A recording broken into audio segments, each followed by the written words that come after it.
Team کے اندر ایک جان پڑی رہتی تھی ان کی موجودگی میں، اور ایک اچھے ہٹر کے طور پہ دنیا ان کو جانتی ہے شاہد افریدی کو۔ شاہد افریدی صاحب نے عمران خان صاحب کی غلطیاں گنوائیں، ضرور گنوائیں، بہت اچھی بات ہے۔ اور 20 سال تک شاہد افریدی صاحب نے نہ صرف دلوں پر راج کیا بلکہ پاکستانیوں کے دلوں کو دھڑکا بھی لگا رہتا تھا کہ کب آؤٹ ہو جائیں گے، کب آؤٹ ہو جائیں گے۔ تو وہ ایک بڑے مشکل پلیئر تھے اپنی ٹیم کے لیے بھی اور دوسری ٹیم کے لیے بھی۔ کئی موقعوں پر شاہد افریدی کا روڈ رویہ بھی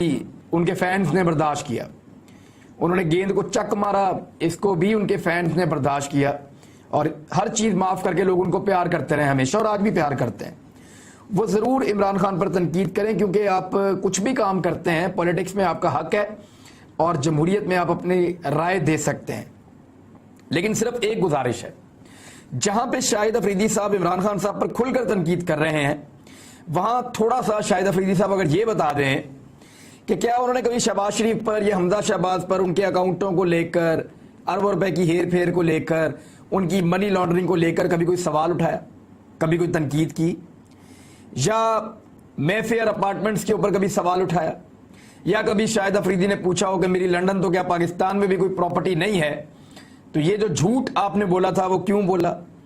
پی ایم ایل این کی کرپشن ہو، پی ایم ایل این کی منی لانڈرنگ ہو،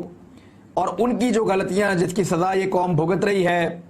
ڈان لیکس ہو یا دیگر چیزیں ہوں، کیا اس کے اوپر کبھی شاہد افریدی صاحب نے زبان کھولی؟ اگر انہوں نے ماضی کے حکمرانوں پر، چاہے وہ اومنی سکینڈل ہے، چاہے وہ مسٹر 10% یا 20% ہے، اگر انہوں نے ان معاملات کے اوپر تنقید کی ہے اور ان لوگوں پر تنقید کی ہے جو 30-40 سال اس ملک کے اوپر حکومت کرتے رہے ہیں، اور ان سے سوالات پوچھیں، تو پھر تو بالکل ٹھیک ہے۔ لیکن اگر اس ملک پر 30 سے 40 سال حکومت کرنے والوں سے شاہد افریدی صاحب کو کوئی شکوہ یا شکایت نہیں ہے، اور شکایت اس آدمی سے ہے جس کو صرف 3.5 سال کی حکومت ملی، اور اس میں بھی ایک عالمی وبا کرونا اور ایک عالمی مہنگائی، ان دو بہت بڑے چیلنجز کا ان کو سامنا کرنا پڑا، اور پاکستان کے اندر سارے مافیا ان کے خلاف تھے، اور پھر ایک بیرونی مداخلت بھی ان کے خلاف ہوئی جس کا اقرار پاکستان کی افواج خود کر چکی ہیں کہ ایک بیرونی مداخلت ہوئی ہے۔ تو اگر تو شاہد افریدی کو ان کے 30-40 سال کے اندر پیپلز پارٹی اور پی ایم ایل این کے یا فضل الرحمان صاحب کے مذہب کو استعمال کرنے پہ ان کو کوئی غلطیاں نظر آئیں اور انہوں نے ان پہ تنقید کی، پھر تو ٹھیک ہے۔ لیکن اگر ان کو 30-40 سال اس ملک پہ حکومت کرنے کے باوجود اس ملک کو تباہ کر دینے والوں کی کوئی غلطی نظر نہیں آ رہی، اور 3.5 سال حکومت کرنے والے عمران خان کے اندر غلطیاں اور کیڑے وہ نکال رہے ہیں، تو پھر شاہد افریدی صاحب کا یہ تجزیہ نہیں مانا جائے گا۔ پھر پاکستان تحریک انصاف کے لوگ حق بجانب ہوں گے یہ کہنے میں کہ شاہد افریدی صاحب ایک پارٹی ہیں، اور ایسی صورتحال میں وہ اس کو ایک پارٹی کی طرح ہی ٹریٹ کریں گے۔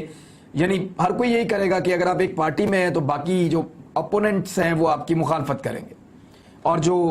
دوسری پارٹی کے حمایتی ہیں وہ کہیں گے جی آپ زیادتی کر رہے ہیں، آپ سائیڈ لے رہے ہیں، آپ کو تنقید کا نشانہ بنائیں گے، آپ کو دل بڑا کرنا پڑے گا، پھر آپ کو برداشت کرنا پڑے گا۔ یعنی لوگ سوالات تو اٹھائیں گے، وہ یہ کہیں گے کہ 20 سالہ کریئر کے اندر آپ نے کتنے لوگوں کا کریئر تباہ کر دیا۔ نہیں، بہت سارے ایسے لوگ ہیں جو یہ کہتے رہے ہیں کہ